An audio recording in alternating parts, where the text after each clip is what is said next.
speakingda ko'pchilik qiladigan xatolardan biri. Like bilan savol berilsa, like bilan javob berishadi. Ya'ni sinonim so'z ishlatishmaydi. Yaxshiroq variant esa like bilan savol berilsa, sinonim so'z ishlatish kerak. Misol uchun, enjoy. Do you like music? Xatoroq variantimiz. Yes, I like music very much. I listen to music every day. Yaxshiroq variantimiz. Yes, I really enjoy music because it plays an important role in my daily life. I usually listen to different genres depending on my mood. For example, pop music, which helps me concentrate.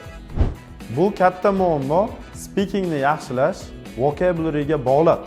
Mening ismim Farruh Rahimov. 10 yildan beri ingliz tili o'qitaman. Ko'plab o'quvchilarim Prezident maktabiga qabul qilingan, ko'plari esa B2 va C1 darajalarini olgan.